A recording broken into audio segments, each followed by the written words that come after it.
Mwaramutse neza, igitondo cyiza kandi igitondo cy'umugisha. Ndabashimiye, nizere ko mwese mwaramutse neza kandi mwaramutse amahoro. Hanyuma rero mukomeze kugubwa neza. Uyu munsi ni itariki 2 z'ukwezi kwa munani 2025. Hanyuma ndabashimiye mu izina rya Yesu, mwe mudahwema kunyereka urukundo, mudahwema no kunyereka ko turi kumwe umunsi ku munsi. Hanyuma rero ndabashimiye kandi ndabakunda, murabizi cyane. Hanyuma rero gushimiye wowe wakanze subscribe kuri iyi channel, gusabiye umugisha mu izina ry'Umwami wacu Yesu Kristo. Hanyuma Imana iguhereza umugisha kandi Imana Data wa twese gukomereza amaboko. Ndakunezerwa cyane iyo mbona ushyigikira kandi ugakunda ibikorwa byanjye, ugakanda like aho ngaho hari icyo gikumwe, hanyuma ukanamanuka no muri comment ukandikamo, uba umpaye impamvu nyinshi zo gutuma nkomeza gukora ibi biganiro. Hanyuma rero mbikuye ku mutima gusabira umugisha, Imana iguhereza umugisha. Hanyuma nari nababwiye ngo tuzatugenda dusobanura inzozi muba mwarose zikagenda zibayobera, bamwe zikagenda zibacanga, ariko ntawe nigeze mbona yigize nyandikira muri comment. Niyo mpamvu uyu munsi tuje kuganira, hanyuma ndaza gusobanuraho utuntu tubiri, hanyuma nzagenda mbivuga. Tubanze dusenge muri iki gitondo, dushimire Imana ko Imana idufashije tukaba dutangiye ukwezi kwa munani, ukwezi k'umugisha, ukwezi kw'amahirwe, ukwezi ko gusinyiramo imigisha, ukwezi Imana ije kubonekeramo abantu bashya, ukwezi Imana ije kwigaragaza muri karitsiye utuyemo, ukwezi Imana ije kurwanirira abantu, ukwezi Imana ije gushyira abantu hejuru, ukwezi Imana ije guhindura icyiciro cyawe cy'ubuzima. Ukwezi ukwezi kudasanzwe, ukwezi kwa munani ni ukwezi Imana ije kurwaniriramo abantu mu buryo budasanzwe, ni ukwezi Imana ije kuremamo amashimwe ku bantu begereye Imana. Reka nkubwire itangazo ritoya, ni ukwezi l'indistance somema awide contis ni fosters me like Lord. Ni ukwezi Imana ije guhindura amateka. Hari uburyo wakoraga wenda hari ukabona ntibikunda, hari uburyo washakisha ukabona ntabwo biri gukunda. Imana ije gukura inyatsi mu biganza by'abantu muri uku kwezi kwa munani. Rero uku kwezi kwa munani ukunezerwemo, kandi aya magambo nkubwiye uyakire kuko nibwo buhanuzi bwawe. Ubwakire mu mutima, wizere ibimubwiye ko Imana ije kuguteza intambwe bitarenze uko kwezi kwa munani. Kandi wowe wacuruza kugahomba, wowe wagerageza gukabona ntibikunda, wizere ko ukwezi kwa munani bije gukunda kandi bije kugenda neza.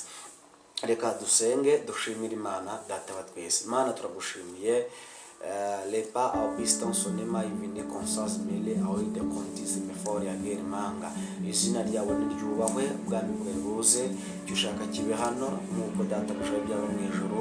Nyemerere buri muntu wese Data buje wera umpanze amaso, ku kwezi kwa munani kumbere ukwezi k'umugisha, kumbere ukwezi kw'amahirwe, kumbere ukwezi kudasanzwe mu izina rya Yesu Kristo. Komeza kudufasha, komeza kuturwanirira ineza y'Imana n'urukundo no gukomera, kandi dukomeze kubana natwe mu izina ry'Umwami wacu Yesu, amen. Hanyuma reka dusome ijambo ry'Imana riri mu Migani. Mu Migani ibice byaho ni 16. Turasoma n'umurongo waho wa 5. Turasoma umurongo waho wa 3. Aravuze ngo imirimo yawe yose uyiharire Uwiteka, niho imigambi yawe izakomezwa. Reka twongere dusubiremo. Aravuze ngo imirimo yawe yose uyiharire Uwiteka, niho imigambi yawe izakomezwa. Ibyo ukora byose ubiharire Imana, mu byo ugambira gukora byose ubyereke Imana. Mu migambi yawe, imigambi n'ibyo utaratangira gukora ariko ufite mu bitekerezo, ubiharire Uwiteka, kuko niho uzahirwa, nibwo n'ibyo uzakora byose bizagenda neza. Imigambi yawe, ibyo ukora byose, ibyo ugambirira gukora byose ubiharire Uwiteka, kuko nibwo imigambi yawe izahirwa. Yavuze ngo nibwo imigambi yawe izakomezwa. Ntabwo umuntu akomezwa n'amafaranga, ntabwo umuntu akomezwa n'ubutunzi.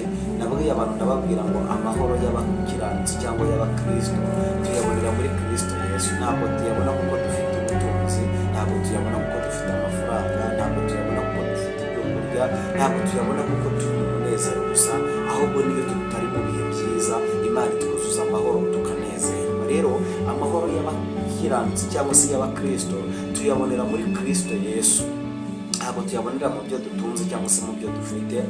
Narababwiye ngo hari igihe umuntu agira amahoro, abura amahoro afite amafaranga, afite ubutunzi, agenda mu modoka nziza, ariko ugasanga nta mahoro afite.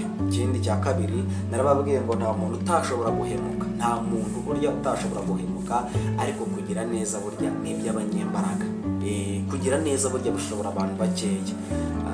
Rero nta muntu burya utashobora guhemuka umuntu wese yabikora, guhemuka umuntu wese yabishobora, ariko kugira neza byo bishobora abantu bakeya.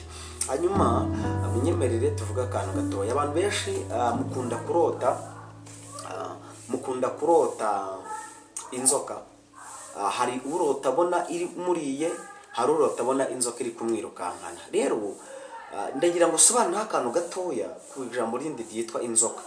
Inzoka ubundi bisobanura indyarya, bisobanura indyarya cyangwa se wenda umuntu kwiyoberanyaho. Reka wenda sobanura uko nguko.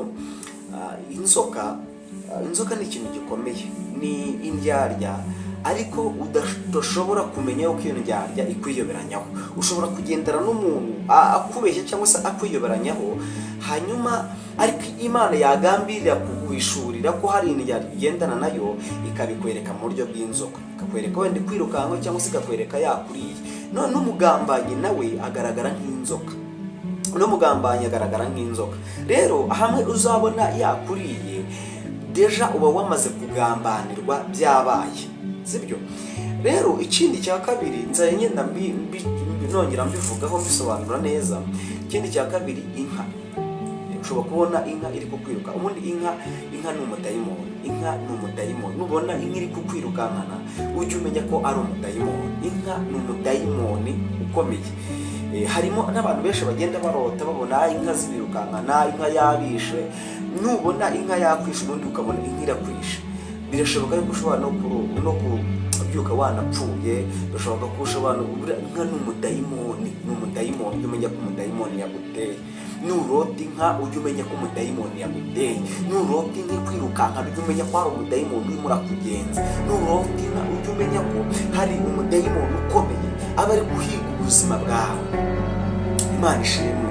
Nurota inzoka rero ujye umenya ko ufite umugambanyi ukwiyoberanyaho mu nzira zawe, mu byo ukora byose. Ujye umenya ko hari umugambanyi ubana nawe ukwiyoberanyaho. Ashobora kuba akwereka ko agukunze, ariko nta rukundo agufitiye. Rero